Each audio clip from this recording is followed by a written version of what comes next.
Muy buenos días a todas y a todos los asistentes a este primer evento virtual de un ciclo de conversaciones y diálogos interculturales sobre la consulta previa.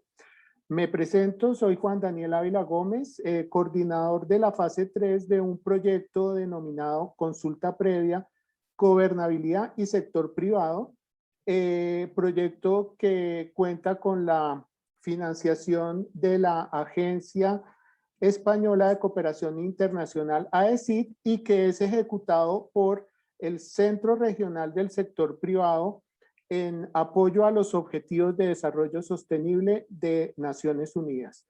Quiero aprovechar este momento, además de saludarlos, para agradecer su participación, inicialmente a María José Alzari, abogada experta en derechos humanos y empresas, quien está liderando este encuentro y quien será la moderadora del evento, y a los panelistas Hernán Coronado, especialista en pueblos indígenas de la Organización Internacional del Trabajo, la OIT, Sósimo Hernández, especialista en derechos colectivos de los pueblos indígenas, y Salvador Herencia, profesor del Sistema Interamericano de Derechos Humanos y director de la Clínica de Derechos Humanos de la Universidad de Ottawa en Canadá.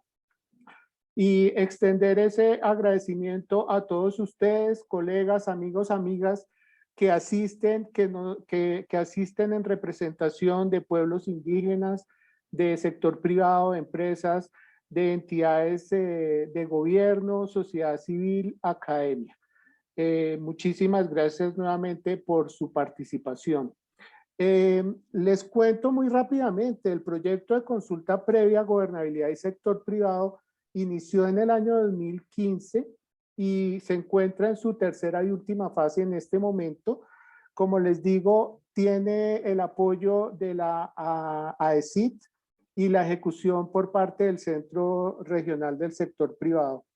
Este ciclo de reuniones está enmarcado en un objetivo de este proyecto que se refiere a reducir la brecha entre los estándares internacionales y los estándares en los países sobre la consulta previa y en la implementación de ese derecho a la consulta previa a través de la creación de espacios de diálogo, de formación y de difusión de esa misma herramienta de la consulta previa.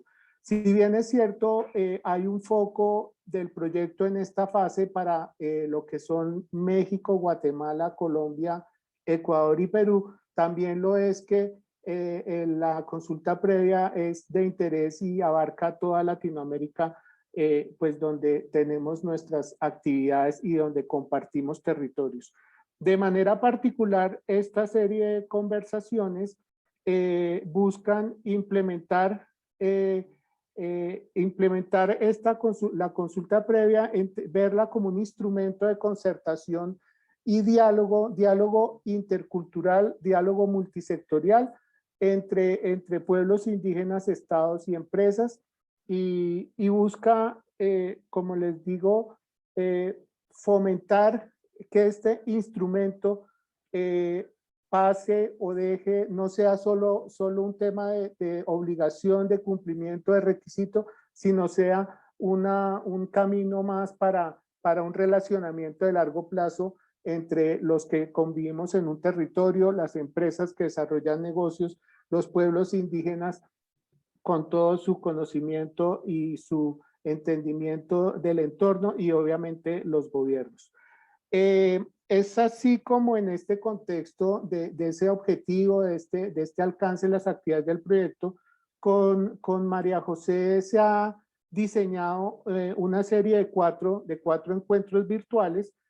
Hoy iniciamos, se realizarán cada 15 días aproximadamente, y al final de este ciclo de conversaciones se elaborará un documento donde se recogerán los temas tratados, las diferentes visiones de quienes participen, no solo los panelistas, sino los invitados que nos compartan sus inquietudes, sus opiniones, y las conclusiones y recomendaciones que resulten serán consolidadas en un documento que vamos a dejar publicado, vamos a dejar para consulta, ojalá sea un buen referente para ustedes, para todos nosotros en el tema de consulta previa. Queremos es aportar a un mejor y mayor entendimiento de la consulta previa y a una mejor puesta en práctica de esta herramienta en los territorios en los que nos desenvolvemos. Esperamos contar con su activa participación en los siguientes conversatorios. Podrán interactuar vía chat. Ya creo que estamos todos acostumbrándonos a estas dinámicas de los eventos virtuales. Nunca serán iguales que los presenciales, pero también tienen sus ventajas. Hoy iniciamos con un tema que es el diálogo intercultural como herramienta para la efectiva implementación de la consulta previa a pueblos indígenas.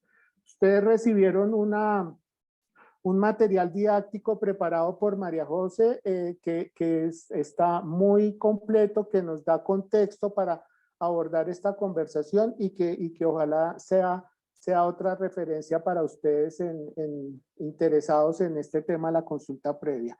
Por eso, nuevamente, en nombre del Centro Regional del Sector Privado, en nombre de AECID, les agradezco su participación a los ya casi 30 personas conectadas.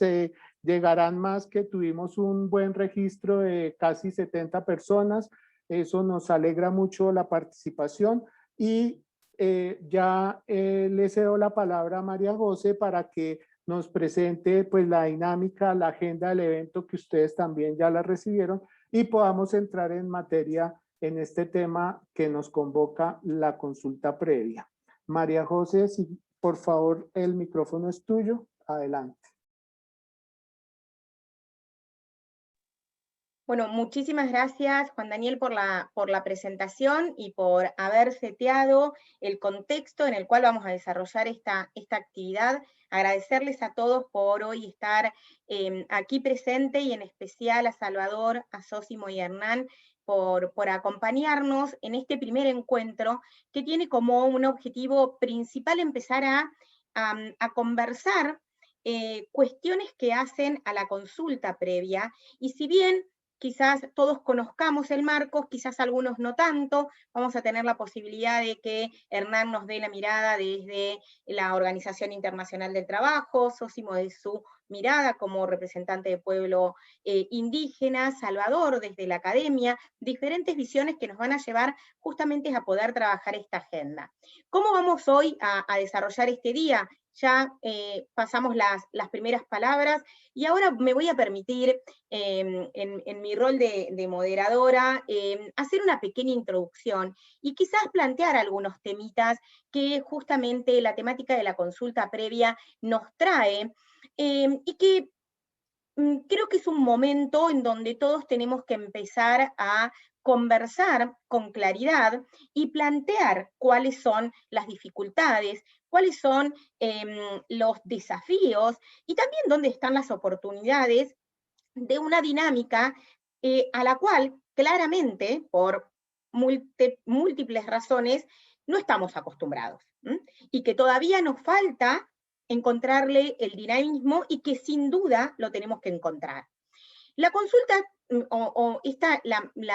un reconocimiento claro de una activa participación de los pueblos indígenas los encontramos en cada vez más instrumentos internacionales.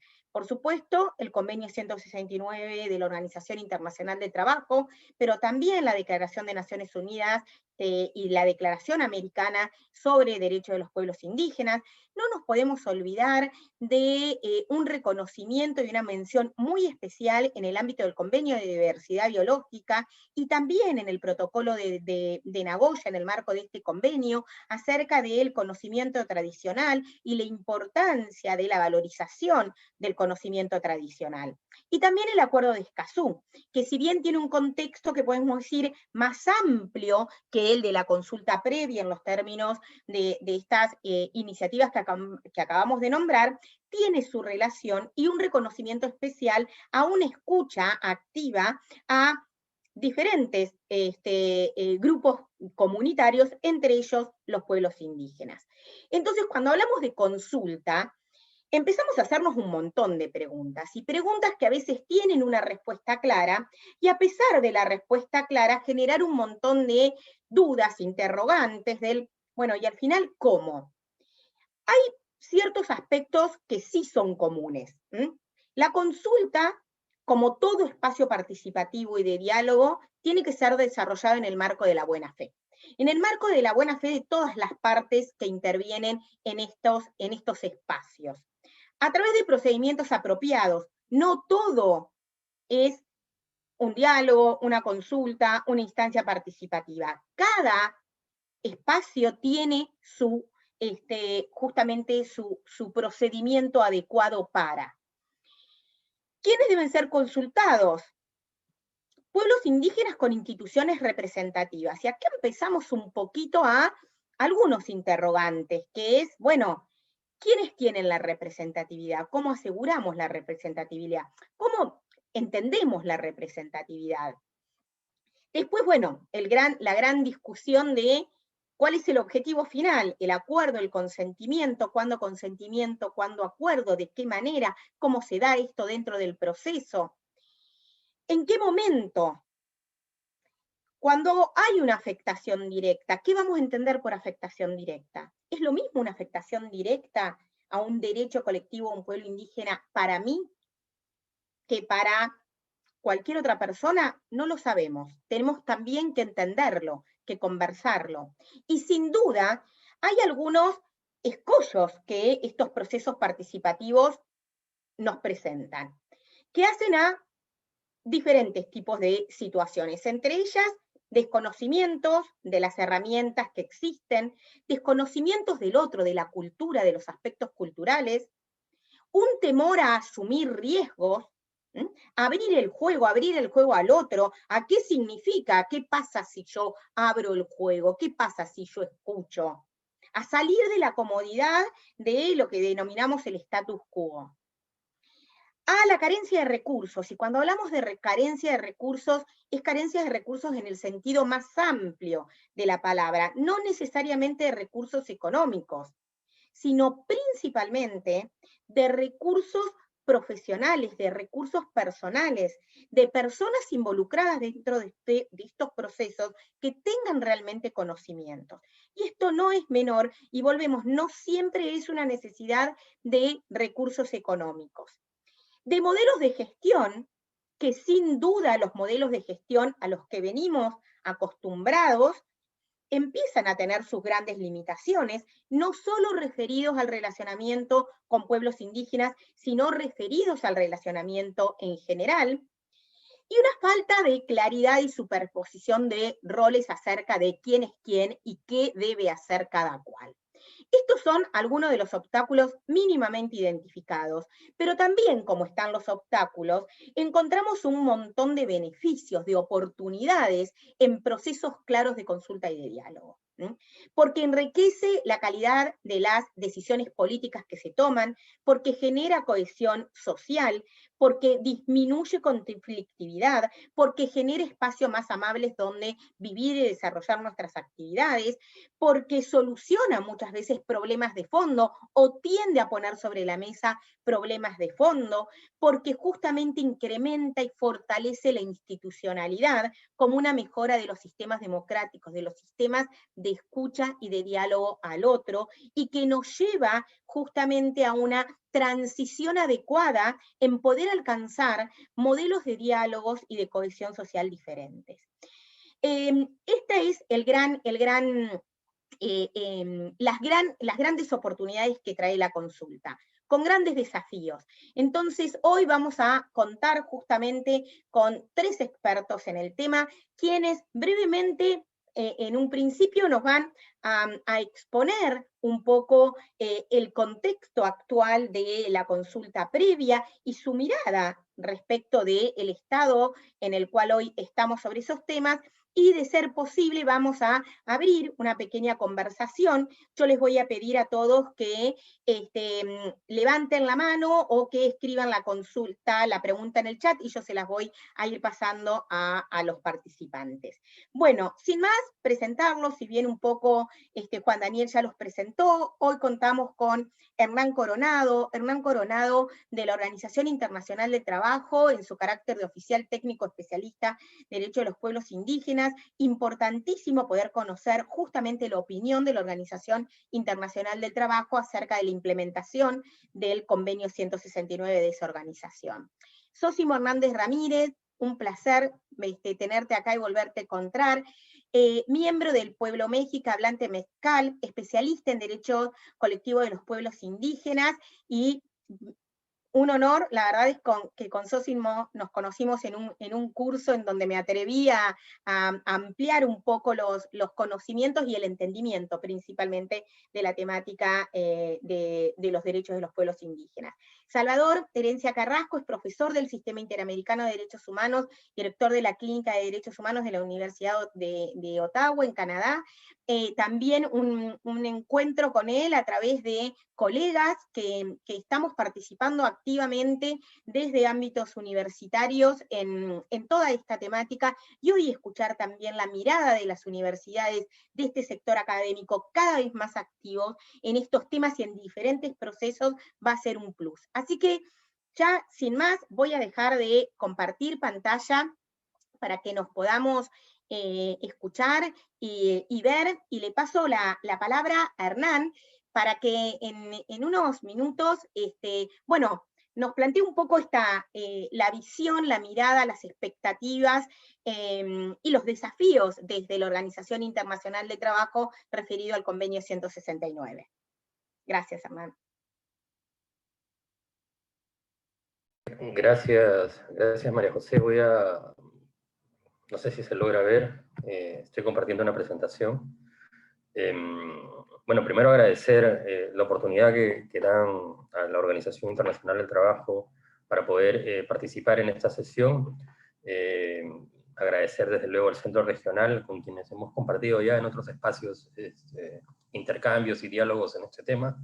Entonces, bueno, nos alegra en sobremanera el hecho de que esta dinámica, incluso en la virtualidad, ¿no? Los desafíos que nos presenta este nuevo contexto, se mantenga, y estamos muy contentos de poder participar en esta sesión. Yo en realidad tengo una presentación con algunos datos que quiero compartir con ustedes, que espero generen una reacción de parte de ustedes para las preguntas o el debate, ¿no? El tema de la consulta, el tema del convenio 169 es un tema ampliamente discutido en la región, en América Latina, y sobre esto hay ya, digamos, grandes avances en este diálogo, ¿no? Entonces, básicamente quiero apuntar con algunos temas, ¿no? No sé si logran ver bien la presentación. ¿Sí? ¿Sí? Ok. Bueno, a ver, lo primero es que el convenio 169 es el único tratado a nivel internacional que está abierto a ratificaciones y que trata de manera específica los derechos de los pueblos indígenas. Eso no quiere decir que no existen otros instrumentos que abordan los derechos de los pueblos indígenas, sino que la naturaleza jurídica de este instrumento reviste una serie de obligaciones a los gobiernos que lo ratifican, ¿no? En América Latina, este instrumento ha sido ratificado por 14 países, con lo cual la discusión sobre los derechos de los pueblos indígenas, por lo menos en América Latina, no se puede extraer de la realidad de que 14 países están obligados a cumplir con toda la normativa establecida en el propio convenio 169, ¿no? Desde luego va más allá de los temas de consulta, ¿no? Esto, desde luego, es un tema que creo que hay que prestarle atención, porque cuando se abordan los temas de manera global, pareciera ser que la discusión sobre estos aspectos tiene los mismos matices, ¿no? Pienso en una discusión global que engloba por ejemplo, la situación de los derechos de los pueblos indígenas en el Asia o en el África, donde este instrumento tiene un número menor de ratificaciones. No es lo mismo que en América Latina, donde tenemos 14 países que están obligados a cumplir con las obligaciones del convenio 160. También es la región en donde mayores avances presenta el convenio, digamos. Es un convenio que fue ratificado a inicios de los 90 por muchos países de la región, incluso ha influido pues, en la legislación, en la política y en desarrollo constitucional, ¿no? No cabe duda que hoy en día hay una amplia legislación en materia de pueblos indígenas, sin entrar a valorar si este es positivo o negativa, ha habido una discusión, hay una nueva creación de materia de instituciones, hay nuevos datos sobre pueblos indígenas. Hoy en día todos los países de la región cuentan con censos en donde la variable de la autoidentificación es uno de los aspectos fundamentales para medir la presencia de pueblos indígenas, un tema que se desliga desde luego del artículo 1 del convenio 169. Entonces es un convenio que ha impactado en la región. Ahora, desde luego hay una serie de brechas y desafíos todavía en su implementación, ¿no? Estamos hablando de un instrumento que hace parte de las normas internacionales del trabajo, que en su naturaleza misma contiene aspectos que van más allá de las cuestiones laborales, y que seguro eso puede ser materia de otro diálogo, ¿no? Cómo es que la OIT termina involucrada en estos temas. Pero básicamente lo que busca el convenio 169 es que los pueblos indígenas gocen en pie de igualdad los mismos derechos que el resto de la población. Y para que gocen en pie de igualdad los mismos derechos que el resto de la población, desde luego se requieren mecanismos y políticas diferenciadas para asegurar que los pueblos indígenas puedan ejercer libremente sus derechos. Lo digo con un ejemplo bastante usado probablemente, el tema de la educación, ¿no? Constitucionalmente todos los países de la región reconocen el derecho a la educación, ¿no? De los niños y niñas, ¿no? hasta determinado ciclo escolar. En el caso de la educación, desde luego, una política diferente, los pueblos indígenas también tienen derecho a la educación, pero desde luego para garantizar ese derecho a la educación se requiere de un mecanismo diferenciado. No, los niños y las niñas indígenas no aprenden a leer en un idioma distinto al suyo. Entonces se requiere, por eso es que existen políticas educativas de interculturalidad, etcétera, etcétera. Entonces, es como los estados preparan la estructura estatal para atender los temas relativos a pueblos indígenas. Ahora, eso también presenta grandes desafíos para la estructura estatal, ¿no? Acá algunos datos, por ejemplo. Estamos hablando que América Latina es la región en el mundo donde existe el mayor porcentaje de población indígena, es el 8,5%, estamos hablando de alrededor de 64 millones de indígenas. América Latina, hoy en día, en un informe que publicó la OIT, los pueblos indígenas en su mayoría viven hoy en zonas urbanas, ya no en zonas rurales. Eso también implica desafíos para la administración pública, porque claro, que se trasladen a la ciudad no significa que dejan de tener derechos. Probablemente se ejercen de otra manera y algunos otros derechos no podrán ser ejercidos, por ejemplo, el derecho al territorio, por ejemplo, ¿no? Pero eso no significa que pierdan derechos, ¿no? Pero bueno, eso es un nuevo desafío para la administración pública. Y algunos datos que tienen que ver con el impacto económico, de cómo la población indígena se ha ido incorporando a la actividad económica, es que el 86% de las personas indígenas a nivel global trabajan en un empleo informal, ¿no? Son ocupados en un empleo informal. Eso implica pues de que están desprovistos de cualquier derecho en términos laborales, ¿no? Otro dato, y con esto termino lo de los datos, solamente para plantear el tema, es que normalmente hemos pensado que los pueblos indígenas viven en países pobres, y en realidad en un informe global que estima la población indígena en 476 millones, un estudio que publicamos el año pasado, hemos observado que solamente el 16% del total de las poblaciones indígenas viven en países pobres. Los demás viven en países de renta media, incluso de renta alta. ¿Eso qué quiere decir? Que el problema no es un problema de riqueza o pobreza. El problema es cómo las políticas públicas ayudan a equiparar estas diferencias y se redistribuyen los recursos de manera adecuada. Y acá, desde luego, el papel del sector privado es un papel importante, considerando, por cierto, que la obligación en estos temas no es una obligación del sector privado, es una obligación estatal, ¿no? Y eso creo que hay que distinguirlo. Una cosa son las responsabilidades y las políticas corporativas de las empresas, marcadas en la debida diligencia, ¿no? Políticas corporativas de derechos humanos, incorporan enfoques de pueblos indígenas, desde luego.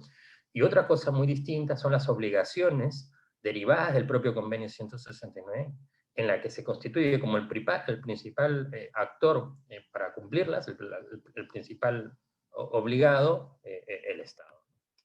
Entonces, el Convenio 169, y con esto voy a entrar en materia, es un instrumento de derechos humanos, no debemos perder ese punto.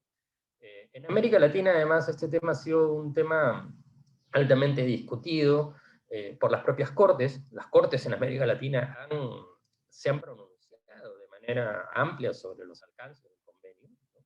Y esto básicamente ocurre o por la inaplicación del convenio o por la inadecuada aplicación, ¿no? Y en su mayoría las sentencias terminan corrigiendo, digamos, la tarea a los gobiernos, ¿no?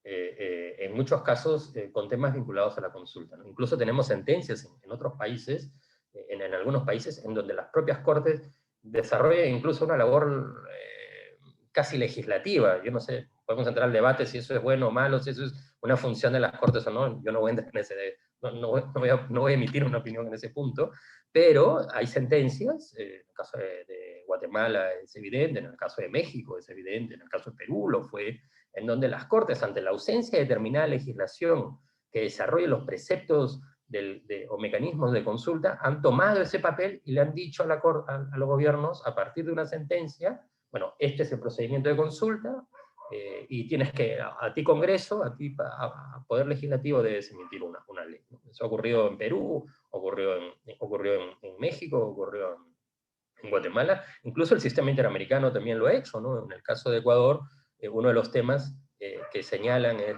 ante la obligación de adoptar disposiciones de derecho interno, le dicen de que desarrolle algún mecanismo de consulta. ¿Qué quiero decir con esto? El convenio 169 es un convenio aplicable, autoejecutable, no necesita de reglamentos para su aplicación. Sin embargo, esto es muy importante, determinadas disposiciones del convenio 169 requieren que el aparato estatal, la estructura institucional, adopte determinada legislación y políticas para hacerlo viable, ¿no? Desde luego, el marco general del derecho a la consulta es el artículo 6, en donde se establecen las obligaciones, los actores y el procedimiento, pero desde otro lado, también se requiere que los gobiernos generen esfuerzos institucionales, creación de instituciones, y mecanismos sólidos, mecanismos confiables, mecanismos jurídicamente, digamos, predictibles, que ayuden a las partes, a todos los actores interesados, a conocer cuáles son las reglas del juego, ¿no? Y en América Latina hay una gran discusión en general sobre diferentes procedimientos de consulta. Muchos países están en esta discusión, eso ustedes lo conocen muy bien. Entonces, creo que hay que distinguir dos cosas. No hace falta reglamentar el convenio 169, eso es muy claro, pero sí hace falta que los gobiernos adopten instituciones y legislación para implementar determinados mecanismos que aseguren predictibilidad y seguridad jurídica a todos los actores. Y cuando hablo de todos los actores, hablo tanto del gobierno como de los pueblos indígenas, pero también a los actores interesados alrededor. Entonces creo que eso es importante. Bueno, hacia una fuente de derecho y jurisprudencia, esto ya lo hemos mencionado. Ahora, muchas veces cuando se habla de la consulta, solamente nos remitimos a hablar del artículo 6, cuando en realidad las obligaciones derivadas del derecho a la consulta tienen un elemento anterior, que son el artículo 2 y el artículo 33. Las grandes falencias en materia de implementación del derecho a la consulta no han sido la ausencia de una ley o un reglamento, sino básicamente la fragilidad institucional para operativizar el derecho a la consulta. Incluso en países en donde, de otros continentes, digo, con una tradición jurídica muy distinta a la nuestra, en donde no ha habido leyes ni reglamentos, han sido la propia estructura institucional la que ha ido operando sobre estos temas. De hecho, incluso en nuestra región, Colombia ha tenido una gran estructura en materia institucional, ¿no? Hoy más bien la discusión es distinta. Ellos tuvieron primero una estructura institucional y hoy discuten la necesidad de contar con una ley o un reglamento, ¿no? Pero aún en esa discusión, más allá de si los procedimientos han sido adecuados o no, queda claro que Colombia, por ejemplo, es un país que ha desarrollado una gran estructura institucional para atender los temas de consulta. La reciente creación de la sociedad la Autoridad Nacional de Consulta es una clara evidencia de eso, ¿no? De la necesidad de dirigir recursos, de capacitar y especializarse para atender estos temas. Entonces, acá voy con el artículo 2 y el artículo 33. El artículo 2 y el artículo 33 básicamente son el marco institucional para atender el convenio 169 y plantean 4 cosas. Primero, que deben existir órganos de la administración que se encarguen de programas relativos a pueblos indígenas. Segundo, que evidentemente esos órganos dispongan de medios necesarios para tales fines, los medios desde lo económico hasta lo humano. Asegurar una acción coordinada y sistemática entre las distintas instituciones públicas implicadas, ¿no? O sea, no puede ser de que lo que hacen el aparato estatal sea diametralmente opuesto en un mismo territorio, ¿no? Aún con competencias distintas. Entonces eso requiere no de que todas las competencias estén centradas en un sector, sino que exista una entidad que se encargue de coordinar los temas en materia de pueblos indígenas. Y desde luego facilitar mecanismos de cooperación con los pueblos indígenas para coordinar, ejecutar y evaluar medidas y planes. Acá hay un cuadro en donde ustedes podrán ver cuáles son los países que tienen algún tipo de institución. Y lo que vemos en la región es que hemos pasado de la generalidad a la especialización. En los últimos años, los gobiernos han ido especializándose en materia de pueblos indígenas, porque aún en países que tienen porcentualmente muy poca población indígena, es un tema de alta sensibilidad política y evidentemente de garantía de derechos, ante una población que ha sido en muchos casos, si no en su mayoría, no en su totalidad, excluida o marginada, ¿no? Por ejemplo, Colombia, estamos hablando de Colombia, el 4% de la población es indígena, y tiene una estructura institucional bastante amplia, ¿no? Para seguir con el caso de Colombia. Entonces tenemos esta lista de países, ustedes van a ver ahí las instituciones que han creado, en algunos casos desde luego antes del convenio, pero las han ido digamos, corrigiendo, fortaleciendo, y luego mecanismos de participación permanente, que esa es otra de las obligaciones que plantea el convenio, porque si no todos los temas se embalsan en una discusión de consulta. Entonces, evidentemente, cuando se va a discutir un proyecto extractivo, por ejemplo, y ha habido una ausencia estatal, los temas que van a tratar en esa consulta no es el proyecto extractivo, sino es la ausencia estatal, y muchos temas que no hacen parte necesariamente del objetivo de la consulta, terminan siendo el foco principal de esta discusión. ¿Cómo atender estos temas? Bueno, no perdiendo de vista que las obligaciones de los gobiernos van más allá de la consulta, y una obligación de los gobiernos es garantizar espacios de participación permanente para que los temas que son obligatorios, como los servicios públicos en general, sean tratados no porque exista una consulta, sino porque existe una obligación primordial, que es atender, evidentemente, y garantizar derechos de población. Luego existen una serie de países que han avanzado en legislación sobre estos temas, sobre los temas de consulta, ustedes la ven ahí, ya con esto voy concluyendo. Y acá las dinámicas son distintas. El único país que adoptó una ley, digamos, en el marco de una ley es Perú. Los demás países lo han hecho a través de la vía del Poder Ejecutivo. Sin embargo, hoy algunos países que están en esta lista, como México, Colombia y México-Colombia, discuten la necesidad de contar con una ley, ¿no? Una ley de consulta que sea evidentemente planteada en el seno de sus parlamentos, ¿no? Este cuadro no es casualidad que aquellos países que tienen instituciones especializadas y que cuentan con espacios de participación, aún con las deficiencias que estos mecanismos puedan generar en estos países, ¿no? No son mecanismos perfectos, tienen muchas dificultades, como aquellos países que cuentan con algún mecanismo de consulta, alguna entidad que se encargue de estos temas, han estado en mejores condiciones para tratar temas relativos, por ejemplo, frente al COVID, ¿no? Frente a aquellos otros países que no tenían ningún tipo de institución en donde había una gran discusión sobre cómo abordar estos temas. Entonces, ¿cuál es el mensaje en este tema? El mensaje es que desde luego hay que avanzar en materia de consulta, pero sobre todo hay que avanzar en materia de institucionalidad, que los actores interesados en estos temas tengan como referencia a alguien del aparato estatal al cual acudir cuando tengan temas relativos a pueblos indígenas. Bueno, el artículo 33 es lo que les mencionaba. Ahora bien, con esto concluyo. Yo creo que tú, María José, lo planteaste bastante bien, ¿no? Las preguntas que surgen sobre la consulta. Hoy América Latina está en una discusión en donde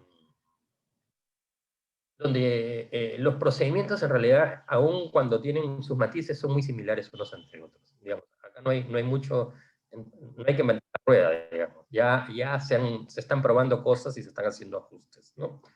Mal que bien, más o menos son casi los mismos procedimientos que van desde informar, que se generen una opinión y que luego se busquen espacios de diálogo para lograr el acuerdo o consensos, ¿no? Sin embargo, hay algunos temas que todavía siguen generando particular preocupación para los actores, como por ejemplo el tema de la representatividad, ¿no? O el tema de la implicancia de los acuerdos, ¿no? En ambos casos creo que hay que remitirnos a lo que tú muy bien mencionaste, que es el tema de la buena fe. La buena fe, en el convenio 169, no es un acto de comportamiento, no es un acto de vamos a portarnos todos bien y respetarnos. La buena fe, entendida en el marco de un instrumento internacional, es un principio jurídico. ¿Qué quiere decir esto? Que tiene que guiar las pautas para cómo se realizan los procesos de consulta, y quien quiebre este principio de buena fe tendrá que ser responsable también de esa acción. Así como también tendrán que existir mecanismos que restituyan las cosas a un Estado, al Estado anterior en el que se ha quebrado este principio. Con lo cual, ¿por qué digo esto? Que hay que entender la consulta como un procedimiento, pero también como un tema de fondo, como bien lo planteaban, ¿no? Es necesario entender que la consulta lo que busca es finalmente garantizar derechos colectivos, y que en esa medida de garantizar derechos colectivos hay que ser lo suficientemente abiertos a discutir mecanismos de participación y de diálogo intracultural que permitan nuevos enfoques, ¿no? Porque no solamente ya dialogar es difícil, ¿no? Dialogar nunca ha sido fácil. Ahora agreguemos algunos temas más. Este diálogo sea entre actores con diferentes percepciones, desde un enfoque cultural distinto, ¿no? Podemos tener diferentes percepciones sobre el desarrollo, y que además ese enfoque está marcado en una serie de obligaciones entendidas en un instrumento internacional. Entonces, hay que ser muy cuidadoso con esto. Finalmente, lo que estamos hablando es de un derecho que tiene que ver con, como les digo, garantizar derechos colectivos, que requiere no solamente el desarrollo de legislación, sino sobre todo el fortalecimiento de las instituciones públicas, porque también han habido casos en donde, incluso con mecanismos bastante adecuados, las instituciones han sido lo suficientemente débiles que han hecho que naufraguen estos mecanismos, ¿no? Entonces, y creo que los esfuerzos también deben estar orientados en generar estos espacios de diálogo y confianza, ¿no? Para nadie es extraño, para nadie es lejana la percepción de que hay una alta desconfianza entre los actores, ¿no? Tanto de los pueblos indígenas hacia el gobierno, como de los gobiernos hacia los pueblos indígenas. Entonces, ahora, ¿cuál es el papel del sector privado? Y con eso ya les doy la palabra. El papel del sector privado es, en el marco del convenio 169, es un actor desde luego interesado, es un actor que puede utilizar el instrumento, el convenio 169, como una guía en sus operaciones, ¿no? Es un referente, de hecho lo hacen, ¿no? Hay una serie de políticas corporativas de muchas empresas que en su enfoque de derechos humanos incorporan además los instrumentos, ¿no? Incluso con medidas que los ayudan a monitorear o evaluar al interior de la empresa cuáles son sus obligaciones. Pero creo que siempre hay que centrar, incluso en esta búsqueda por generar operaciones socialmente responsables, no hay que perder de vista que los focos principales en esta materia son focos de obligación desde el lado de los gobiernos. Y lo que hay que hacer, evidentemente, es hacer visible estas responsabilidades, respecto a la participación y a la consulta. Bueno, eso es lo que yo creo que les podría comentar. Desde luego estoy atento a si hay algún comentario o pregunta más adelante que nos ayude a poder abordar de manera más amplia este tema, ¿no? Muchas gracias a ustedes por la oportunidad. Muchísimas gracias, Hernán, y la verdad es que nos has dejado seteado las próximas dos intervenciones con aspectos muy claros a los que eventualmente vamos a volver, y bueno, ahora me gustaría darle la palabra a Zósimo para que después de esta introducción y esta mirada desde la Organización Internacional del Trabajo, como representante de pueblo indígena, en este caso México, pero también con una relación muy activa en el ámbito latinoamericano, nos pueda comentar un poco acerca de cuál es la mirada por parte de los pueblos indígenas, cuáles son las dificultades en la implementación y cuáles son digamos, estos grandes desafíos. Sósimo está teniendo un problemita de conexión, no sé si ahí se pudo reconectar. Sósimo, ¿te volvimos a tener o seguimos perdidos?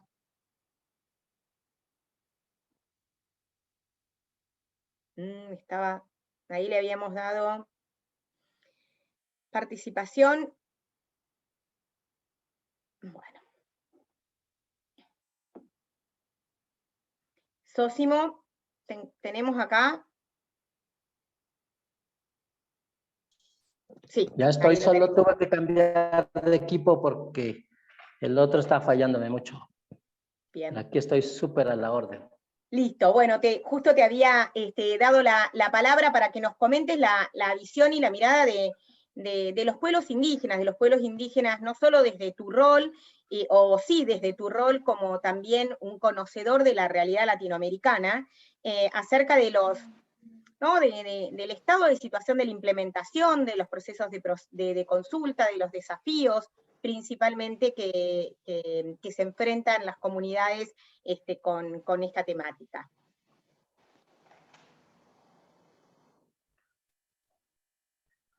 Ok. ¿Me escuchan ahí? Sí. Perfecto. Pues muchas gracias por la invitación. Yo quiero de verdad agradecer esta oportunidad de diálogo, de compartir con ustedes sobre un tema tan polémico.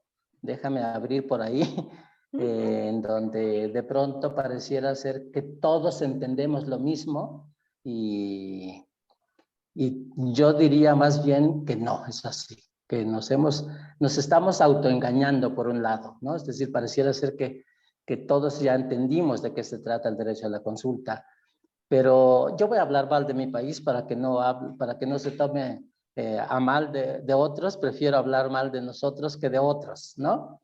Y digo mal en el sentido siguiente. Hemos pasado primero de la aprobación. México fue el segundo país en que dijo el convenio 169 es mío, es nuestro, pero nunca lo tomó en cuenta, ¿no? Pasamos desde el 91 que está vigente en México hasta como los 2000 y cachito, que todavía seguimos sin entender de qué va bien el convenio. Es decir, y luego esa negación firmamos y ratificamos sin hacer nada por él.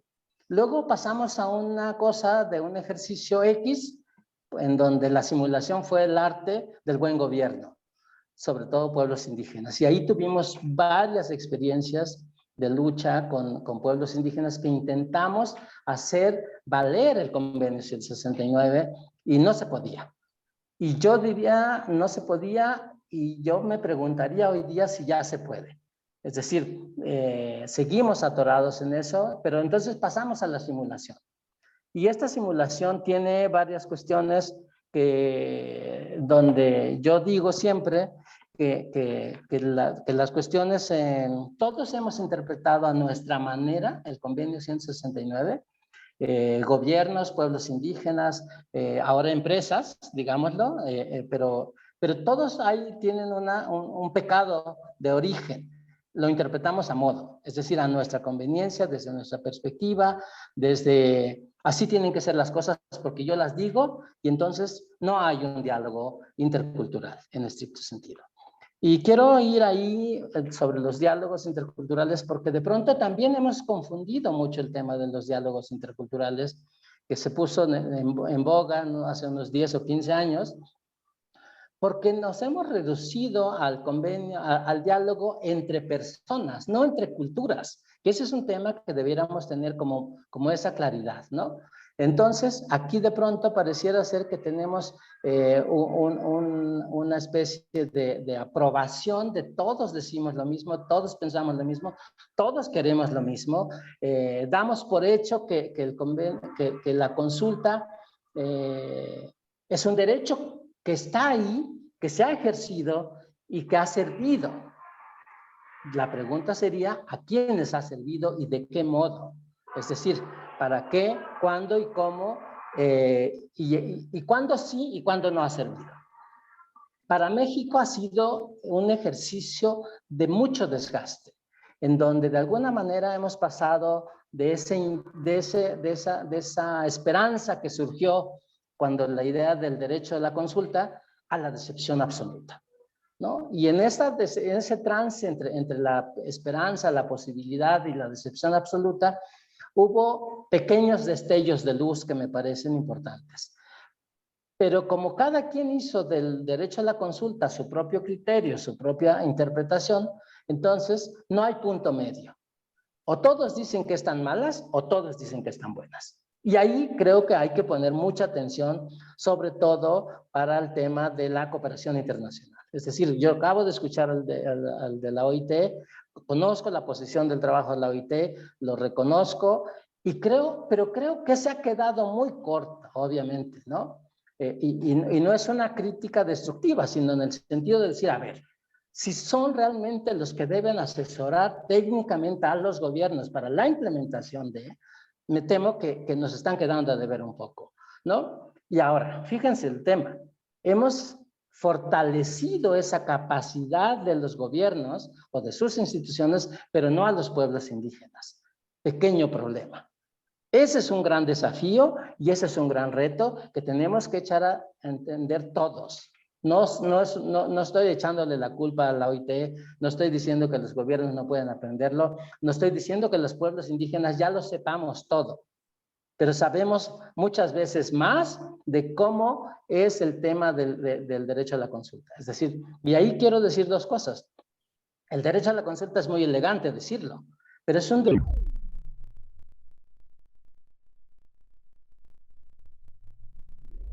que requiere un mecanismo sui generis para su implementación.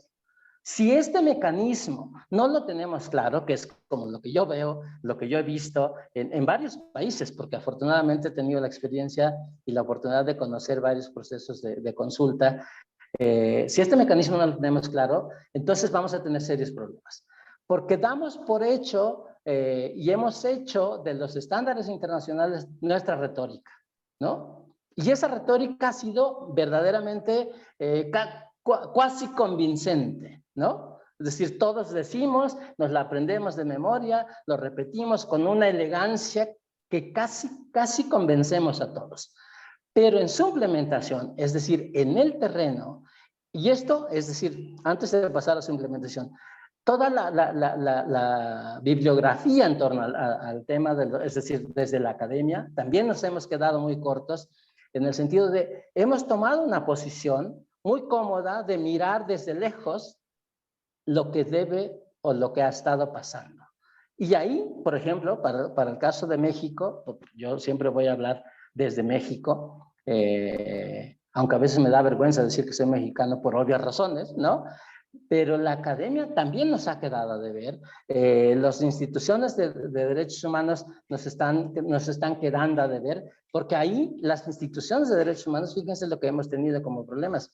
Se sigue viendo el tema de los derechos de los pueblos indígenas como un adendum que no le toca a las instituciones de derechos humanos, porque su enfoque primordial es el enfoque hacia el individuo, no hacia las colectividades, que ese es un tema central que debiéramos tener más que superado a 30 años luz del convenio 169 y seguimos peleándonos si son derechos colectivos, si son derechos individuales, que si cómo se va a hacer el mecanismo que si el otro no está de acuerdo, que no sé cuánto. Y tenemos serios problemas desde mi experiencia para el tema del consentimiento. Es decir, parece ser que ya todos tenemos aprobada la idea de los acuerdos, porque el acuerdo es X, cualquier cosa. Ojo. No lo estoy menospreciando, pero estoy diciendo que cualquier cosa es un acuerdo. El consentimiento no. El consentimiento tiene que pasar por esos criterios de si es previo, si es libre y estas cosas, ¿no?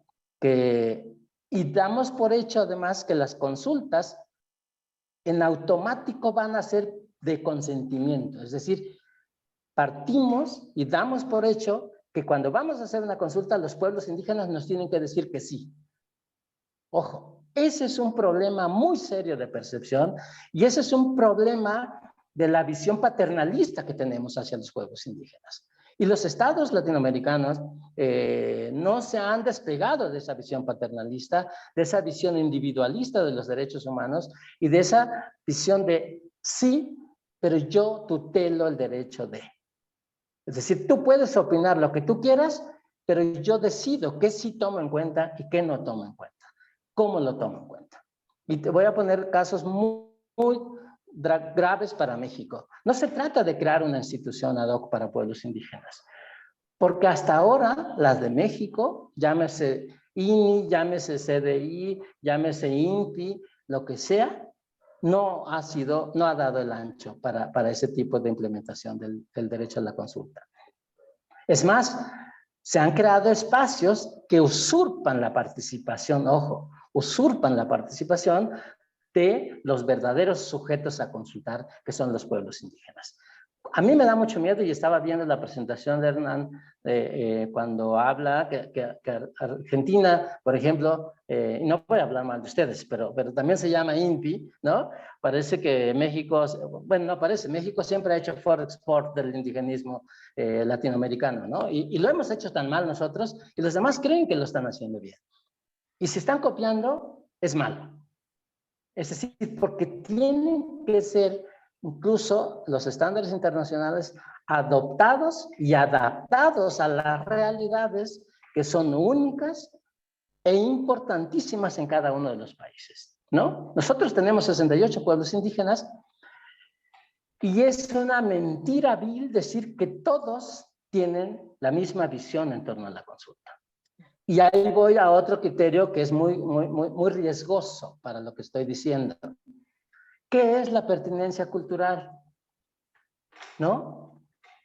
Yo he trabajado, yo fui subdirector de diseño y operación de la consulta de una institución del gobierno mexicano. Yo me tenía que pelear con mi director de área para decir cómo deben ser los procesos de consulta, desde la visión y perspectiva de los pueblos indígenas. Porque, insisto, el primer problema es convencer a tu director de que el tema tiene que ser de manera diferente y no como él dice. Y considerar la visión de los pueblos indígenas en el ejercicio del derecho a la consulta, tenemos serios problemas. Hay un salto cuantitativo que no lo hemos podido dar y que lo hemos dado mal a veces hacia el abismo. Es decir, ojo, sí lo hemos dado, pero a veces hacia un abismo que lejos de acercarnos como pueblos y gobierno, y ahora el tema de la trilogía perfecta de las empresas, que si también son garantes de los derechos, del derecho a la consulta, o si también son violadores del derecho a la consulta, ahí no estamos entendiendo bien. La pinza era difícil y la trilogía no está funcionando de ese nivel. Tenemos esa visión del, pareciera ser, ojo, que gobierno y empresas van contra los pueblos indígenas. Y eso hay que decirlo, hay que tenerlo lo suficientemente claro, porque yo no creo que tenga que ser así. Es decir, pienso y creo que debiéramos de trabajar como un trípode perfecto, en donde ninguno de los otros dos, es decir, estoy hablando desde los pueblos indígenas, tiene un tema de privilegio, de supremacía por encima de. Y ahí hay un tema verdaderamente de fondo, es decir, ¿de verdad estamos preparados, gobierno, empresas, para hablar vis a vis, es decir, de tú a tú, con los pueblos indígenas? ¿O nos sigue faltando ese atrevimiento y esa capacidad de comprensión? Es decir, para comprenderlos hay que conocerlos bien realmente.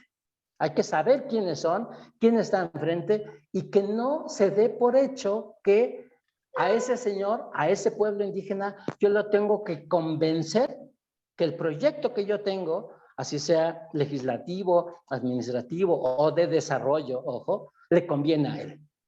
Es decir, ¿dónde está el nos conviene a todos? Eso no lo estamos mirando. Pero bueno, ok.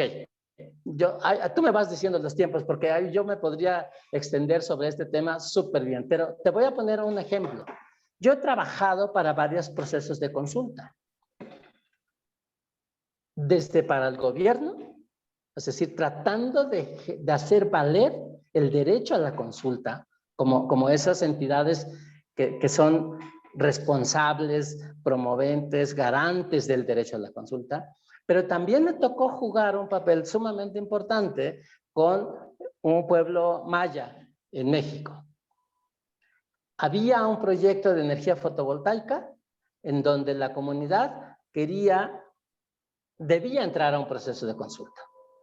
Es decir, estaba el gobierno, estaba la empresa y estaba el pueblo, y yo como asesor de la comunidad, del pueblo maya, ahí. Y digo del pueblo, ojo, porque el otro tema que hemos confundido intencionalmente, y trato de ser elegante cuando decir confundido intencionalmente, porque estamos hablando del derecho a la consulta como un derecho colectivo de los pueblos indígenas y su implementación en el mejor de los casos lo reducimos al ámbito comunitario. Es decir, si es un derecho a la consulta para el pueblo, todo el pueblo, independientemente de que el proyecto solo se va a ejecutar en una o dos o tres comunidades, debería consultarse a todo el pueblo, porque entonces tendríamos que ver lo que se llama el impacto acumulado. Cuando ves los temas del derecho al medio ambiente sano, si tú pones una empresa que va a contaminar en tal comunidad, la contaminación no solo se va a quedar ahí. Si tú vas a manejar residuos sólidos contaminantes, no solo se va a quedar en la comunidad. Entonces, la pregunta de fondo es, ¿y entonces por qué solo esa comunidad tiene que dar su consentimiento y no todo el pueblo? Fíjense, por eso digo que hemos sido muy reduccionistas en la visión del derecho a la consulta. Nos hemos quedado muy cortos en el derecho a la consulta. Y aquí, en México, por ejemplo, la academia, o son pro-indígenas o son contra-indígenas. Porque también tenemos esas dos visiones. Ojo, en los pueblos indígenas tenemos dos posiciones. Ninguna consulta sirve o todas sirven para nada. Entonces, ¿quién tiene la razón? ¿Cómo puedes tú tasar si tal o cual proceso de consulta se llevó a cabo debidamente? No tenemos parámetros para calificarla. Pero voy a cerrar con el asunto de la energía fotovoltaica de un pueblo indígena en Yucatán. La comunidad dio su consentimiento, ojo, previo a pasar toda la información, porque ahí hay que tener, cuando hablamos del derecho a la consulta y hablamos del derecho a la información, el derecho a la participación, porque otra vez se nos olvida que el consulta es consulta y ya. No estamos hablando del derecho a la participación, no estamos hablando del derecho a la información. ¿Y qué tipo de información? Nosotros pedimos en ese proceso que la información fuese certificada por un notario público, porque nos hemos dado cuenta, y digo, no es que creamos en los notarios públicos a pie juntillas, pero en alguien tendríamos que agarrarnos y aferrarnos, porque de pronto se han consultado cosas y se han aprobado cosas que al momento de la construcción del proyecto no es lo que se aprobó. Ojo, y ahí el tema del consentimiento de verdad tiene un serio problema para su implementación. ¿Dónde están los mecanismos de supervisión? ¿Dónde están los mecanismos de realmente de seguimiento? Que de pronto nos quedamos con el tema de la consulta. Dijeron que sí, y lo que vaya a pasar después a nadie le importa. Ojo. Y lo estoy diciendo porque en este caso de Yucatán, la propia Secretaría de Gobernación dijo, y la Secretaría de Energía dijo, es que lo que pase después de esto, nosotros no le podemos dar seguimiento. Dije, ¿por qué no? Entonces, ¿dónde está el quehacer del sujeto garante, de la institución garante, que es el Estado? De verdad, yo siento que nos hemos quedado muy cortitos en ese sentido. Y ahí voy a otro tema. No solamente no hay un comité de seguimiento real, profesional, técnico, donde la gente que haya dado su opinión, su consentimiento, pueda seguir participando y pueda establecer ese mecanismo de seguimiento, un espacio en donde digan, a ver, señor, en eso no quedamos, se tiene que revisar este proceso y si no, no se aprueba el proceso. Es decir, ponerle candados al tema del consentimiento, que nos hace mucha falta. Por eso digo que en el terreno, en la narrativa, vamos perfectamente bien, ¿no? Podemos decir que sí ha funcionado el derecho a la consulta, que se ha implementado, pero en la implementación no creo que la estemos haciendo todavía bien. Creo que nos estamos quedando cortos. Y no hay mecanismos de seguimiento reales donde la participación, ojo, esté garantizada a futuro. Pero hay otra cosa también que nos sigue quedando como muy corto. El tema, y hablaba de la presentación de Hernán del Convenio de Diversidad Biológica, es decir, cuando hablemos del derecho a la consulta, no solo es el Convenio 169 de la OIT, también es la Declaración de Naciones Unidas sobre Derechos de los Pueblos Indígenas. También son otros tratados internacionales de derechos humanos, ¿no? ¿Por qué no pensar en los DESC o los DESC ahora, ¿no? Con el Protocolo de San Salvador y todas estas cosas que yo siempre he pensado de los dos protocolos, ¿no? Del 66, ¿no? Que nadie les para bola y nadie los vincula. Ahora me complace ya escuchar que el de la OIT dice que el derecho a la consulta es vinculante, pero en México hasta Rodolfo Stavenhagen, primer relator de pueblos indígenas, de derechos humanos de los pueblos indígenas, decía que no se sabía si era vinculante. ¿Cuándo se hicieron vinculantes en México? A partir de la reforma constitucional en materia de derechos humanos de 2011. Estamos festejando, entre comillas, 10 años de esa supuesta reforma, supuesta, no voy a quitar el supuesto. Sí existe la reforma constitucional, pero su implementación ha sido muy deficiente. Es decir, otra vez la retórica nos ganó, nos complacimos, nos aplaudimos, nos autopapachamos, que somos un Estado-nación que reconoce, promueve, respeta los derechos humanos, pero eso es en la narrativa. ¿Cuántos procesos de derecho a la consulta? Y ahí voy a terminar porque supongo que ya mi tiempo va acabando. Sí. Fíjense, el Tren Maya, ¿no? El famosísimo Tren Maya, que es el proyecto, no es el proyecto del presidente actual, ojo, es un proyecto del Estado mexicano, que también no hay que romantizar, pues, ¿no? No es un proyecto del gobierno actual.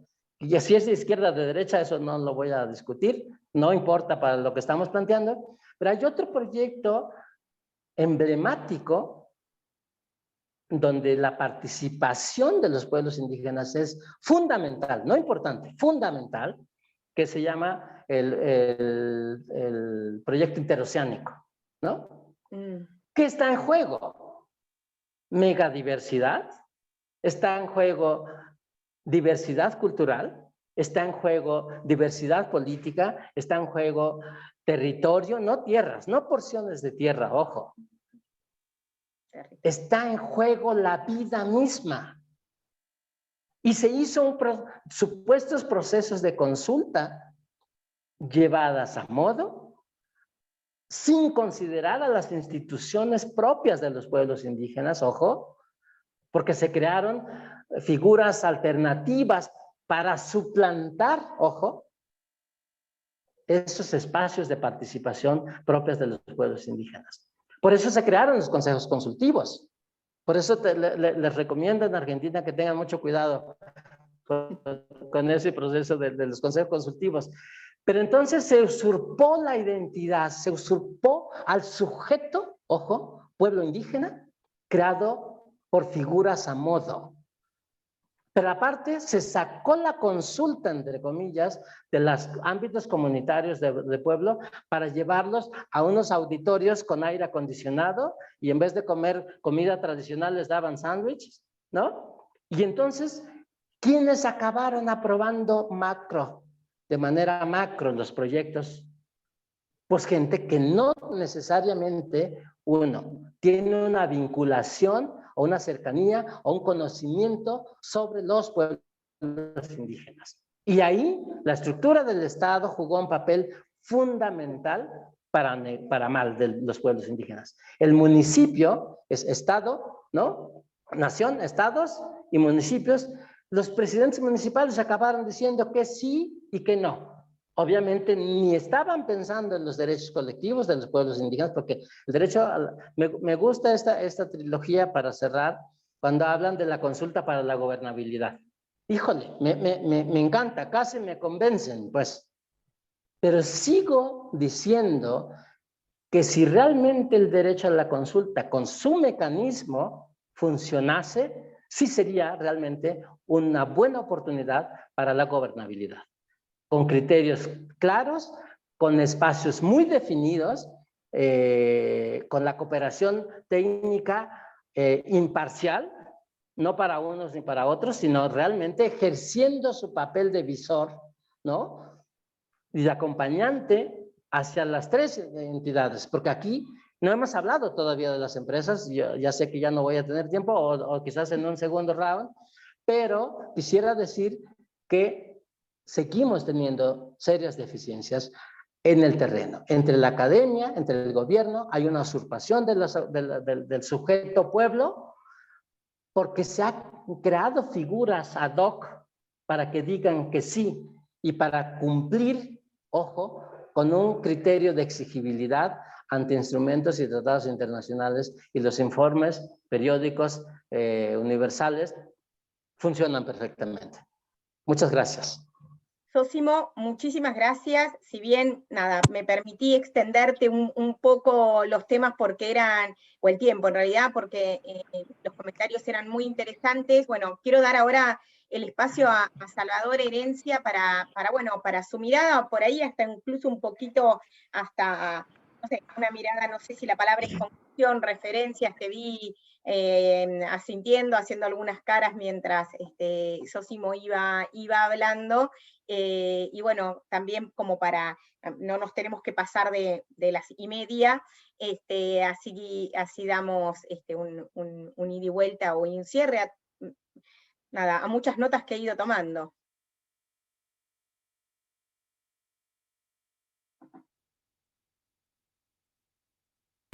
Bueno, muchas gracias María José por la gentil invitación. Quisiera también agradecer a Juan Daniel Ávila del Centro Regional del Sector Privado, a mis copanelistas Hernán Coronado y Zósimo Hernández. Efectivamente yo no puedo jugar cartas, María José, puesto que yo no puedo mentir y reacciono a todas las presentaciones.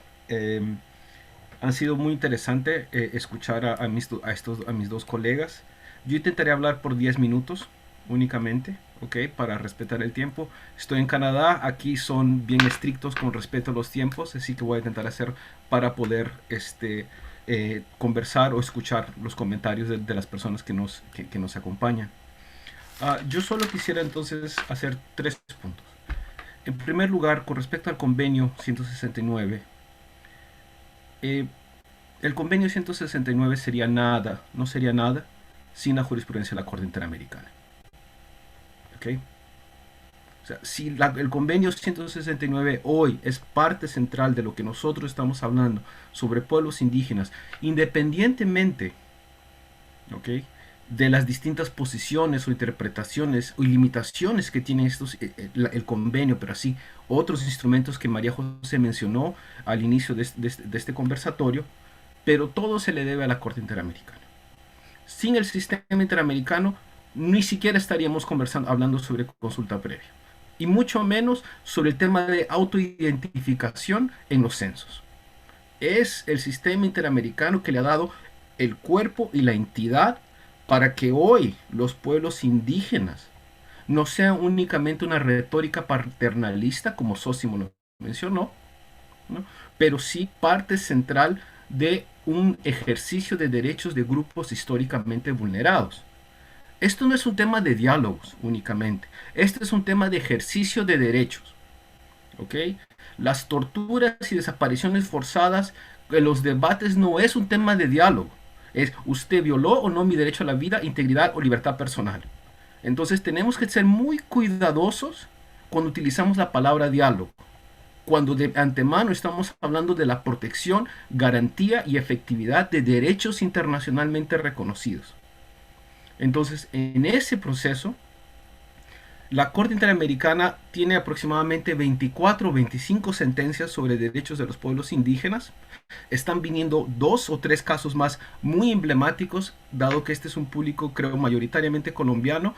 Está ahora en la Corte el caso de la población indígena Uwa versus Colombia, que es fundamental para analizar el rol de grupos armados, grupos empresariales en la explotación y persecución de este grupo pueblo indígena emblemático colombiano, ¿no? Pero en aras del tiempo, Aguas Tigni versus Nicaragua, el 2001, de cierta forma empieza a desarrollar este campo. Entonces, Aguas Tigni establece en el artículo 21 de la Convención Americana que ese será el derecho en los cuales en gran parte los derechos y reclamos indígenas estarán cubiertos. Entonces, en Aguas Tigni, el artículo 21 fue creado para proteger la propiedad individual de las personas y protegerlas de la expropiación sin compensación. La Corte Interamericana, utilizando el artículo 1, 2 y 29 de su contexto, amplió el catálogo de derechos para incluir ahí la propiedad comunal, ¿no? A modo de dato así para nerds, James Anaya, quien luego se convirtió en relator especial de Naciones Unidas de Pueblos Indígenas, fue el abogado de uno de los abogados de los pueblos del pueblo indígena Aguas Tigni. Con respecto a los elementos de la consulta, el caso Saramacca versus Surinam es el caso más emblemático, pero a su vez contradictorio en su forma de ser. Saramacca yo lo veo nuevamente en términos colombianos como una sentencia unificadora de criterios, puesto que la Corte ya había mencionado elementos sobre derechos de los pueblos indígenas en casos contra Paraguay y en otros contextos, pero es Saramacca la que determina gran parte de lo que ya tanto Hernán como María José han presentado en sus diapositivas sobre requisitos de buena fe, participativo, desde el inicio de un proceso, etc. Pero Saramacca, y debo decir que de una forma muy deficiente, establece también el consentimiento. Y cómo hace la diferencia es una preocupación que entiendo del sector privado. El sentido de que en Saramacca hace referencia a grandes proyectos de desarrollo que tengan un impacto en los planes, o en la vida y la cultura de pueblos indígenas. Para parafrasear a Zósimo, ¿qué es lo que eso significa para pueblos indígenas en México, en el Perú, en Argentina? Entonces, la preocupación que existe desde el sector privado sobre reglas claras para que yo sobre esa base pueda identificar el proceso que yo debo seguir es válido en ese sentido, porque las sentencias de la Corte Interamericana es muy deber ser, ¿ok? Que en materia de sector empresarial y el sector privado, que se necesita planificación clara, incluyendo planes de debida diligencia, no quedan del todo cierto. Entonces, estas son situaciones que nosotros, que Saramacca creó, pero Saramacca nunca más volvió a ser citada, porque Saramacca, en una sentencia aclarativa, dijo que solamente se aplicaba para el caso concreto y no tenía tendencia de expandir, ¿no?, a otros criterios. Política y derecho están siempre de la mano, porque en la época de Saramacca empezó todas las críticas hacia el sistema interamericano y que este es un colegislador, un legislator, están sobre atribución de funciones, etc., que cosas que podemos discutir en el chat. Pero luego hay un caso que no es tan conocido, que es el caso Garifuna versus Honduras, que son dos casos del 2015, que nuevamente por utilizar el término colombiano, es una sentencia unificadora de criterios de jurisprudencia, en la cual a los requisitos ya conocidos de la consulta previa agrega 3 importantes: que tenga que ser un adecuado y participativo proceso, que se tiene que realizar un estudio de impacto ambiental y social previo, y se deben compartir los beneficios. Entonces, al margen de los 4 o 5 requisitos ya mencionados, se agregan estos otros 3 que ya son mucho más técnicos y van de la mano de toda una ola de legislación en materia ambiental. Entonces, de cierta forma, aquí vemos cómo lo ambiental y lo indígena van uniéndose bajo una esfera de derechos humanos. Escazú no es porque en la CEPAL la gente estaba aburrida y no tenían que hacer algo para cumplir la quincena. Escazú es, de cierta forma, una sistematización de varias decisiones de la Corte Interamericana y otras opiniones de comités de Naciones Unidas. Acceso a la información pública, transparencia, estudios de impacto ambiental. Escazú tiene una referencia sobre la importancia de reconocer la participación de pueblos indígenas en la preservación del ambiente. Eso es copy-paste de la opinión consultiva 2317 sobre medio ambiente y derechos humanos. Entonces, toda esta amplia gama, y para terminar mi presentación, lo que nos demuestra es la importancia de tenemos que pensar todo este marco legal como jurídicamente vinculante. Y creo yo que el sector privado tiene un importante papel que jugar en apoyar o impulsar, porque debería ser el sector privado el más interesado en que se cumplan con estos procesos, para no terminar como en la Cajonjat, para no terminar como en Sarayaku versus Ecuador, donde pierden inversiones y algunos tienen que declararse en bancarrota. Porque se intentó decir que la consulta previa es, como bien decía don Sósimo, los llevo a un hotel, les pongo sanguchitos, lo pongo una noche, fírmeme acá. Y eso no es consulta. Y hay casos, N casos sobre la materia que establecen este tipo de situaciones. Pero ¿cuál es el beneficio? ¿O cuál es el lineamiento para el sector privado? Yo quisiera, por temas de tiempo, mencionar solamente dos. Los lineamientos de la OCDE, de empresas multinacionales, establecen de forma expresa que las empresas tienen la responsabilidad de cumplir con los más altos estándares en derechos humanos, independientemente de la legislación del país que alberga o que recibe la inversión. Entonces, si Guatemala no tiene ley de consulta previa, pues obviamente, independientemente de eso, ustedes tienen que realizar y forzar al Estado, presionar al Estado a que cumpla este tipo de obligaciones. Porque de lo contrario, y como ya lo hemos visto en Guatemala, en este proceso, si no hay consulta previa, cumpliendo estos requisitos, el proyecto va a ser anulado, ¿no? Y el otro tema es, mirando internamente, siempre vemos la relación empresas desde el lado externo, cómo afecta a los stakeholders, les pido disculpas por el anglicismo, externos. Pero hay estudios, especialmente de responsabilidad social empresarial, y desde la Universidad de Ottawa estamos haciendo un estudio para los principios rectores de la ONU sobre empresas y derechos humanos, que políticas significativas de responsabilidad social empresarial contribuyen, y está probado empíricamente, por lo menos en América del Norte, al compromiso laboral, a la fidelidad laboral y a la productividad.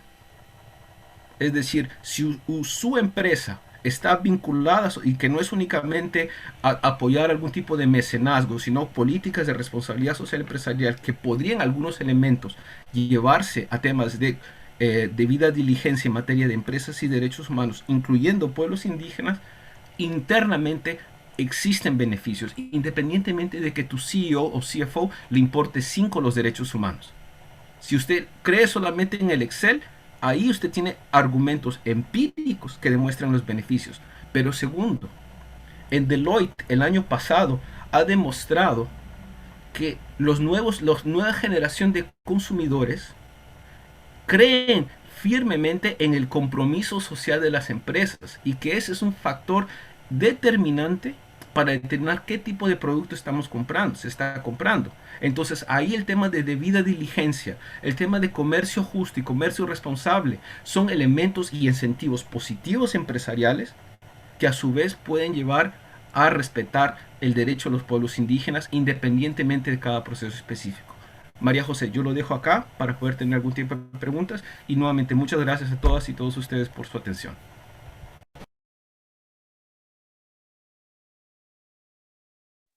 Estaba muteada, perdón. Muchísimas gracias, Salvador. La verdad es que muy interesante la relación de cómo el sistema interamericano va dándole sustento, claridad en algunos casos a la temática que hoy estamos hablando. Hay una pregunta en el chat que me parece interesante hacérsela a Zósimo. Tenemos poco tiempo, a ver y es una pregunta que da para un evento solo para esta pregunta, pero básicamente lo que dice, sé que pedirte ser conciso y resumen en esta pregunta es dificilísimo, pero bueno, a ver, ¿qué propone para la realización de las consultas verdaderamente colectivas y no individualistas? ¿Está hablando de realizar votaciones de las comunidades en cada proyecto, o de qué otro modo habría una representación directa?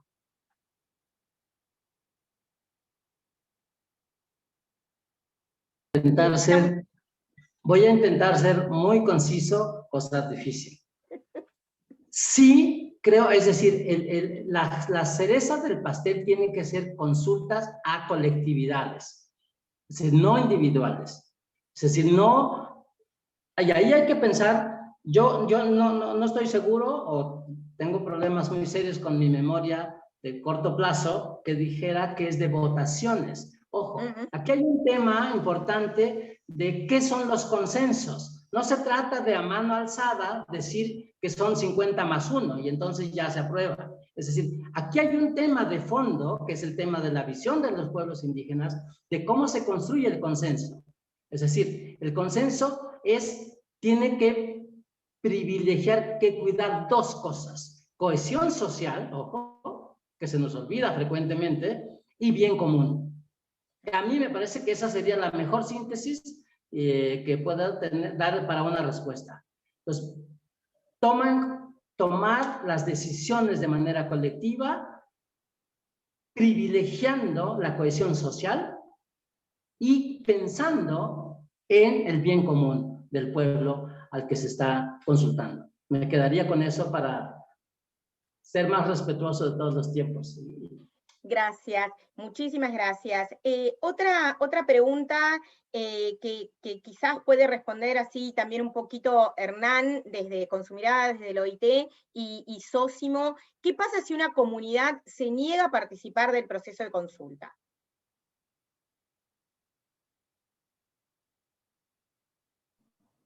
Hernán, desde OIT. A ver. Bueno, en realidad son pocos los casos, por lo menos que nosotros hayamos conocido, de comunidades que se hayan negado a participar en procesos de consulta, más bien por el contrario. Incluso las deficiencias que pueden, o las particularidades que tienen muchas veces los procesos de consulta en nuestros países, lo que estamos viendo es que son los espacios en donde se logran acuerdos que desacuerdos, donde estos acuerdos no son ni un sí ni un no, que por eso lo que planteaba Zósimo, de que esto no es una votación, hay que entender la consulta como un proceso de diálogo, ¿no? Si esto habría sido referido como un tema de votación, la redacción del convenio 169 habría sido otra, ¿no? Habría sométase a votación la realización de determinados proyectos, o decídase tipo referéndum, ¿no? En realidad no es un referéndum ni un plebiscito, es básicamente un proceso de diálogo, y ahí están los desafíos. Ahora, desde luego, el que un pueblo no quiera participar de un proceso de consulta es una posibilidad. En aquellos casos, evidentemente, en el marco del principio de la buena fe, los gobiernos tienen que hacer todos los esfuerzos necesarios para invocar y generar las condiciones para que los pueblos indígenas participen en estos espacios. Pero más allá de una cuestión legal, es una cuestión básicamente institucional y política, porque claro, yo en mi presentación, voy a tomar 1 minuto y medio para referirme a algunos temas que se han planteado también acá, hice mención, desde luego, a las obligaciones institucionales, pero desde el artículo 6 del convenio 169 también señala, y no es casualidad que sea en este mismo artículo, la obligación de los gobiernos de asegurar que los pueblos indígenas participen también en instancias selectivas, administrativas, y de garantizar recursos para el fortalecimiento de estas instituciones. Entonces sí, claro, hay una obligación de promover la institucionalidad, pero también una obligación, respetando, desde luego, la autonomía de los pueblos indígenas, el fortalecimiento de las propias organizaciones, ¿no? Creo que eso es importante. Un par de cuestiones sobre las que quisiera profundizar. Estamos hablando de un derecho que que tiene dos actores, ¿no? Por un lado los gobiernos que están obligados a cumplir, y por el otro lado los pueblos. Las formas de cómo se organizan los pueblos van a ir variando de acuerdo a lugar, con la cual yo no introduciría nuevos conceptos que no están en la discusión actual, ¿no? O sea, estamos hablando de espacios colectivos. Si la forma de organización es una comunidad o un pueblo, eso básicamente va a depender de país a país, digamos, no hay una fórmula única, digamos, ¿no? Lo que sí queda claro es que esa representatividad tiene que surgir de los propios usos y costumbres de los pueblos, y serán ellos los que decidan quiénes van a ser sus representantes ante un proceso de consulta. Las obligaciones de los gobiernos se limitan básicamente a convocar el proceso de consulta, y los propios pueblos, según sus propios usos y costumbres, determinarán quiénes van a participar. Dos temas adicionales, aprovechando ya el uso de la palabra. El primero es que, desde luego, existe un marco amplio en materia de derechos de pueblos indígenas. Mi referencia al convenio 169 es básicamente la referencia a la que nosotros como organización podemos hacer, porque es sobre el instrumento sobre el cual tenemos mandato, pero algo que es innegable de este convenio en referencia a otros instrumentos, no que les quita categoría ni peso jurídico, es que este es el único instrumento que tiene obligaciones jurídicas vinculantes para los gobiernos que lo ratifican, incluso con instrumentos de seguimiento y control para aquellos casos en donde no se cumplen con determinadas disposiciones del convenio, ¿no? Y por eso que nuestros propios órganos de control se han pronunciado en diferentes oportunidades sobre cuáles son los mecanismos o las formas en las que se debe implementar en la consulta, o cómo se ha venido haciendo de manera adecuada, ¿no? En algunos países. Y finalmente, yo creo que esto da para un amplio debate. Yo me gustaría luego seguir en este yo creo que no discrepo respetuosamente en el hecho de que el convenio 169 deba su implementación al sistema interamericano de derechos humanos. Desde luego hay un avance, el sistema interamericano ha aportado en este tema, pero creo que hay que poner los temas en contexto. El sistema interamericano tiene competencia solo sobre la Convención Americana de Derechos Humanos, y en ese caso, ante la Convención Americana de Derechos Humanos, interpretando la Convención Americana de Derechos Humanos, ha hecho uso también de otros instrumentos como el convenio 169. Sin embargo, las referencias, como bien mencionaba Salvador, son referencias al primer caso, que es Aguastini, en el caso de Nicaragua en el año 2001, pero ya en los 90, las reformas constitucionales de América Latina introdujeron el convenio 169, lo que se llamó el desarrollo constitucional latinoamericano en los 90, ¿no? Donde países como Perú, Colombia, México, incluso en su reforma, incorporaron los elementos del convenio. Entonces, lo digo con mucho respeto, yo creo que el sistema es un actor importante en este papel, pero no creo que el convenio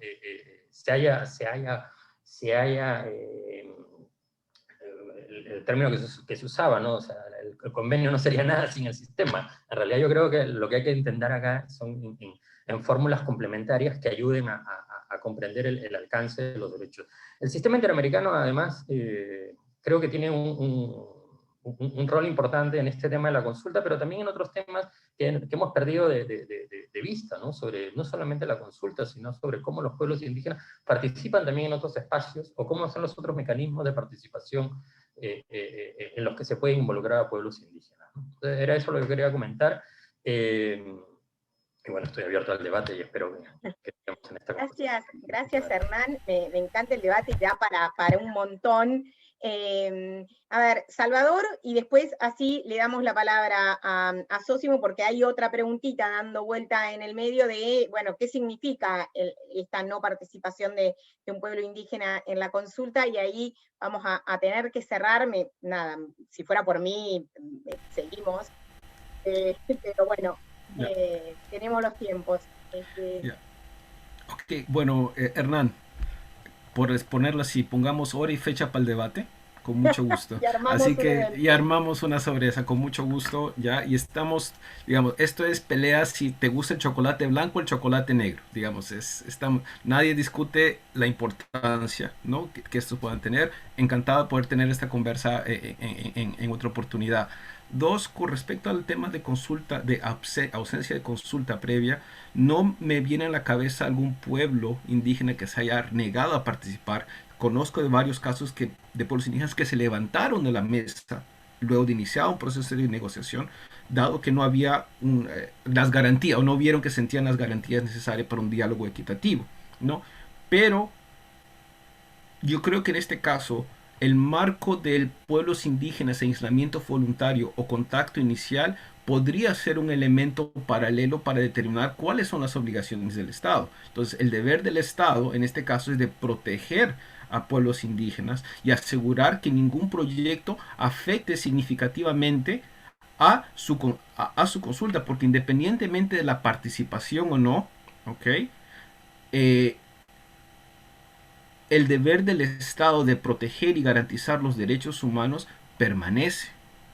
¿Okay? Y hay actualmente un caso que se está yendo a Ecuador, de Ecuador, contra un pueblo indígena Tagarique, lo siento si estoy mal pronunciando el nombre, que va precisamente a tratar sobre este tipo de temas. El deber del Estado, cuando no se puede realizar consultas previas y se quiere ampliar licencias ambientales y forestales sobre reservas naturales ya establecidas, ¿no? Entonces esta por ahí podría ser un tipo de elemento, porque independientemente de la participación, ya vi que un colega de Colombia dijo que es común este tipo de situaciones en Colombia, ¿no? Pero el deber del Estado permanece, el deber de garantizar y de proteger. Entonces ahí es, digamos, y los lineamientos sobre pueblos indígenas en aislamiento voluntario podría dar algunos matices sobre la materia. Y lo dejo ahí. Gracias.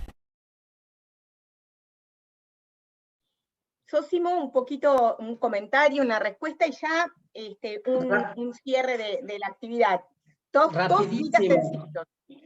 Yo creo que hay derecho a negarse, sí, y yo voy a comentar dos casos en donde muchos pueblos indígenas en México se han negado a ser consultados, justamente teniendo como antecedente esa negatividad, la simulación y el no respeto a la toma de decisiones colectivas, porque de pronto se judicializan y el Poder Judicial dice algo que ni conoce a los pueblos indígenas, ni sabe qué son los derechos colectivos, y dice que tiene o no tiene razón otra instancia de la que no emitió su consentimiento. Entonces, ese es un tema verdaderamente demoledor y que da suficientes, por lo menos 3 razones para negarse a las consultas. No a la simulación, no a la falta de respeto de los consentimientos dados previamente, ¿no? Con las responsabilidades que esto conlleva.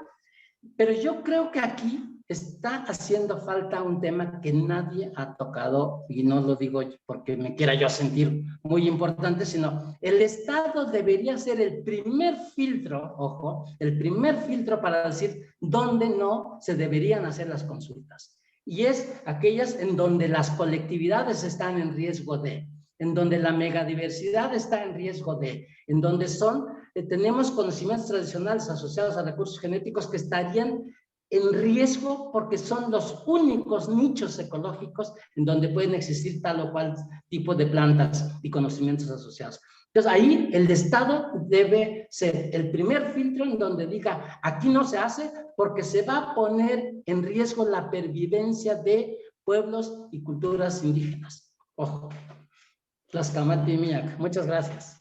Y Salvador, acá relacionándolo, teniendo en cuenta que estamos hablando de esta responsabilidad de los estados acerca de llevar adelante la consulta, ¿cómo visualiza, y esto es una pregunta del público, la injerencia que las empresas pueden tener sobre los estados para que realicen las consultas, digamos, con carácter previa a la ejecución de los proyectos?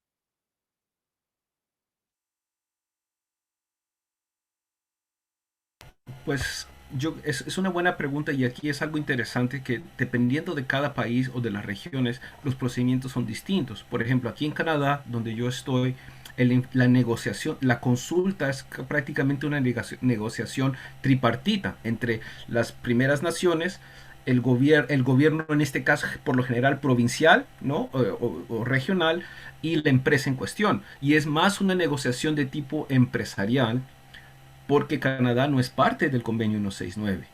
Y en Canadá, por ejemplo, la Corte Suprema de Justicia de Canadá ha dicho de forma expresa que la consulta previa no aplica medidas legislativas adoptadas por el Parlamento, ¿no? Entonces es una distinta dinámica, ¿no? Entonces depende mucho ahí un poco a lo que Sosimo y Hernán habían mencionado, de cuál es el grado de integración y de implementación del convenio 169, pero también de los otros instrumentos internacionales en pueblos indígenas que guiarán este tipo de proceso. La Corte Interamericana En el caso Sarayaco dijo que las empresas no pueden reemplazar el Estado en procesos de consulta.